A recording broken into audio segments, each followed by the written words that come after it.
you want to drag, slag, push wire. So keep that in mind. Drag, slag, push wire. So you always want to be in a dragging stage with this. However you go, left, right-handed, left-handed, whatever, just drag. I try to set, one thing with FCAW, I try to set it where I can do all positions with one setting. I don't like to, oh, I'm up here now, well, I'm going to change it. I set it one setting, family, and I'll be able to do everything. So right now I got it set on 22.9 volts and 263 on the wire speed. And we just got it down like this so we can try to do some do's and don'ts. And like I say, first thing we're going to do is a long stick out. Let's see how it works with a long stick out. And we're going to try to maintain this long stick out and see what happens.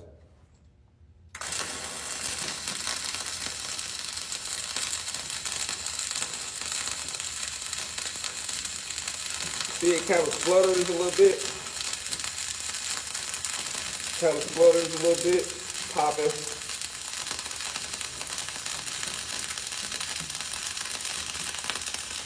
But it's laying in there, but let's see how it turns out. See, it get a little bright. I'm trying to keep it extra long.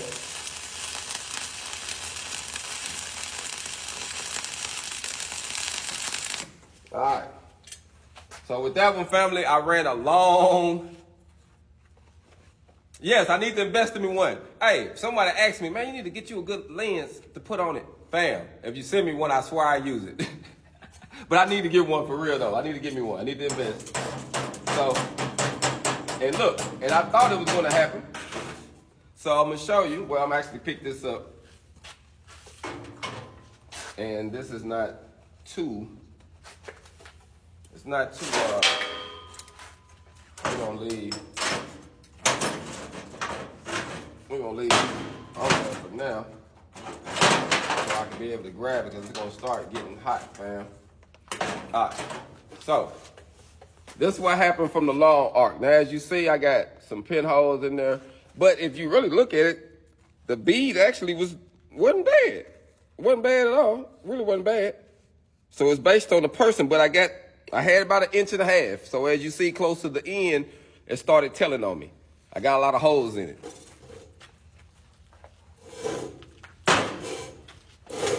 I got a lot of holes in that one. So what we're gonna do with this next one, let's see what happens if we get too close to the, so that situation, we got too far. So now we're gonna act like this is short circuit MIG, and we're gonna get real close like short circuit MIG and see how that affect our weld. We're gonna try to get as close as we can without touching it and messing up our tip.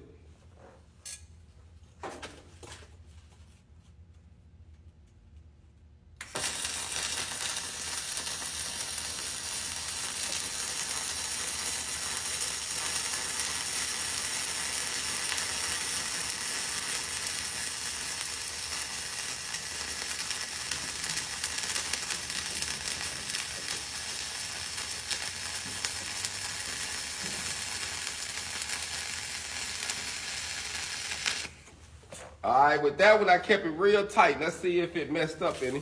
Like, I was real tight. Did y'all see me? I was tight.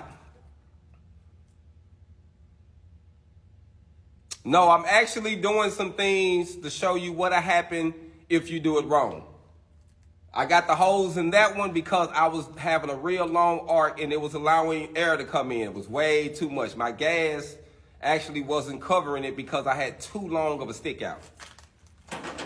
Now, you can get pinholes if you get air into the weld while you're welding it, but normally they're going to have it, you know, where you're not going to be getting that gas or that airflow while you're doing this, unless you're outside or something, you can't. Now, I was real close then, and it still did okay. I see a couple small worm tracks, but it did all right though, and I was real close. So you really have to, you really have to dig it up in there to really mess it up. Now we're gonna run it. Now we're gonna push it and see what happens. Cause we really want to pull it. We really want to pull instead of push, but we're gonna push it this time.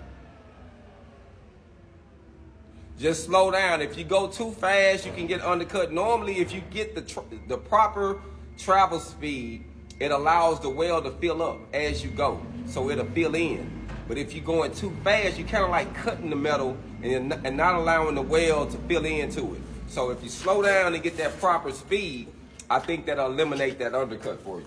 So now we're gonna push it this time and see if we can get a messed up weld and see how it looks.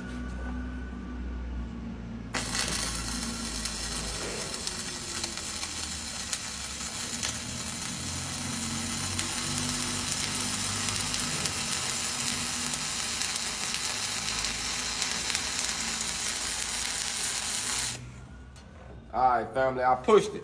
Now, pushing it,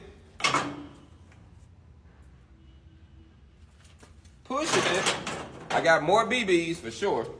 I got a lot of more BBs. But the weld wasn't bad, actually. And like I say, you can push and pull it now, but when it comes to a test, because they had tested and they was like, push it all to see if it really affected, and pushing it didn't really affect the bend that much. And he had pushed one side and he had pulled the other side just to see was it going to be an extreme difference. And it wasn't the difference that we really thought it was. He thought it was going to be a lot worse. But we pushed that one, look, and it wasn't bad. It made a lot of splatter, though. I got a lot of splatter with the push. So with the push, it seems like we're going to get a lot of splatter with the push. So I'm going to take this grinder and I'm going to knock some of this splatter off, because I got a nice little melt.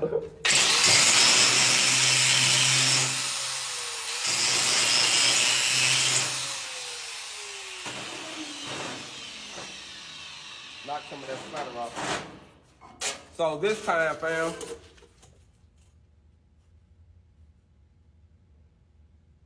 Okay, Flux Scores, where is that, fam? Flux Scores, where is that? So we're going to do a couple do's and don'ts and see if we can get it right.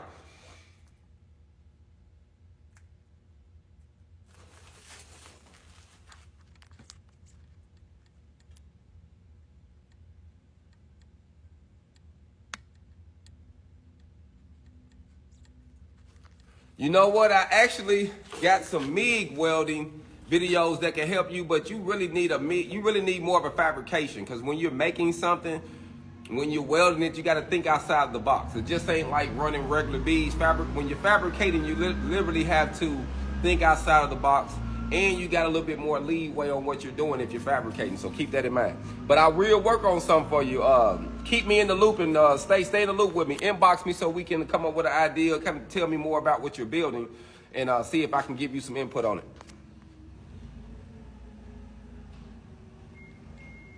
Yes, I'm about to. Okay. I'm about to. I'm going to do it. I did it one way. Now I'm going to go the other way. Let's try it out. We're going to go this way and do it and see how it rides.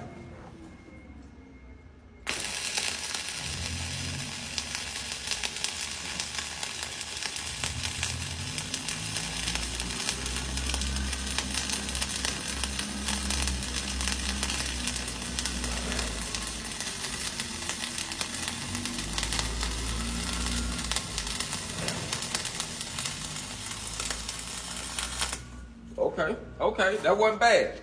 Got a little tight splatter, wasn't bad. We're doing both. We're pushing and pulling to see which one is going to give the best results. But in my personal opinion, I would always drag, slag, and push wire. Now, if you're fabricating something, you don't have to do that. If you're fabricating with the flux core, you can push it or drag it. But if it's going to be tested, if it's going to be x-rayed, I will always say drag, slag, push wire. And yes, we are running with dual shield. We are running dual shield. And this is how this one turned out. Wasn't bad at all. I left a little piece of slag. Hold up. See that little piece of slag I left? Wasn't bad, though. Wasn't bad. So you literally want to, I would say, literally set everything down and try some things. Try what might not work. Salute. I appreciate that. Yes, sir. So if I was you, that's what I would do, fam. I really think that if you try it like that, I think it'll really help you. Like, so if you're fabricating you can really do both. But if you're doing